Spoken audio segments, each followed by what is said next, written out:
పిఠాపురం మండలంలో 8,000 ఎకరాలలో సాగునీరు ప్రశ్నార్థకంగా మారిందని రైతులు ఆవేదన వ్యక్తం చేశారు. కిర్లంపొడి వంతులలో పిఠాపురం మండలం P Donthamuru, Veldurthi, B Kothuru, P Thimmapuram, P Rayavaram, Raparthi, Bhogapuram, B Prathipadu గ్రామాలలో ఇప్పటికీ సాగునీరు రాకపోవడంతో రైతులు ఆందోళన చెందుతున్నారు. ఈ గ్రామాలలో సుమారు 8,000 ఎకరాలు సాగునీరు ప్రశ్నార్థకంగా మారింది. ఇదే పరిస్థితిలో గొల్లప్రోలు మెరక భూములు ఉన్నాయని, నీటి సంఘాలు కాలువలపై పర్యవేక్షణ పరిశీలన లేకపోవడంతో చెరువులకు సాగునీరు రావడానికి కష్టంగా మారిందని రైతులు ఆరోపిస్తున్నారు. ఆగస్టు 2వ వారంలోనూ ఈ 8 గ్రామాలలో వరి సాగు ప్రారంభం కాలేదని అన్నారు. ఏలేరు ప్రాజెక్టుపై 53,000 ఎకరాలు సాగవుతుందని, సాగునీటి సరఫరాను కంచి రామన్న పంతులు డైరీతో పాటు ఆ గ్రామాల రైతులకు ఇరిగేషన్ అధికారులు వంతులుగా విభజించి సాగునీరు వినియోగిస్తుంటారని, కానీ ఈ విధంగా కూడా నీరు రావడం ఆలస్యం అవడంతో వర్షాలు రాకపోవడంతో నారుమళ్లు ఎండిపోతున్నాయని రైతులు ఆరోపిస్తున్నారు. పంట కాలువలను పి రాయవరం గ్రామ రైతులు శ్రమదానంతో పూడికతీత తీసుకుంటున్నారని తెలిపారు. దీనిపై అధికారులు స్పందించి సాగునీరు తీసుకుని రావడానికి ప్రయత్నించాలని విజ్ఞప్తి చేశారు.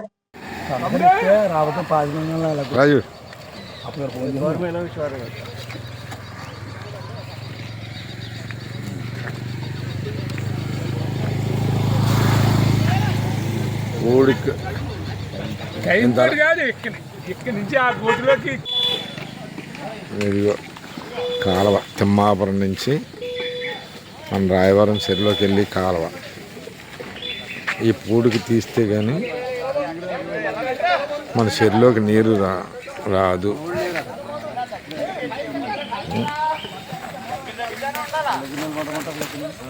వాళ్ళ దగ్గర నిలబడు కంటే వాళ్ళ దగ్గర నిలబడు. కొంచెం మెరుగైన పరిస్థితి వద్దాం. చెప్పండి. సమస్య అదేంటంటే మనకు వచ్చి కాబట్టి అడ్డు పెట్టేసి దానివల్ల వాళ్ళు కలుపుకొచ్చాడు. ఏ రైతులు కలుపుకోవచ్చు. దానివల్ల వెనక్కి దొరుకుతుంది. దానివల్ల బలల నుంచి వాటర్ ఎక్కువ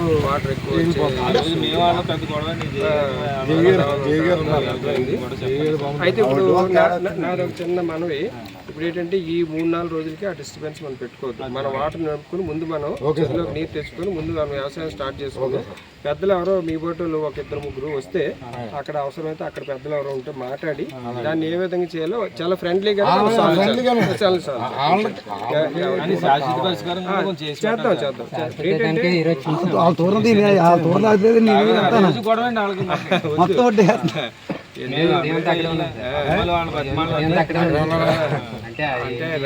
సార్ మీరైతే మాకైతే ఆఫీసుల్లో ఎప్పుడు ఉంటున్నారు. మేము కూడా వస్తాం. కొద్దిగా ఏంటంటే మన పెద్దలందరూ కూడా ఒక్క 4 రోజులు మాకు ఓపెన్ పెట్టి సహకరిస్తే కొంత నీరు మన చెరువుకి తగ్గుతుంది. నైట్ కూడా కావాలి. ఆ సాయం చేసి పెట్టారు చాలు. తప్పకుండా ఒక 4 రోజులకి మన పరిస్థితి అంతా మెరుగుపడేటట్టు ఉంటుంది. అంతవరకు మేము ఆ నీరు నడిపేదానికి మీరు చేయాల్సి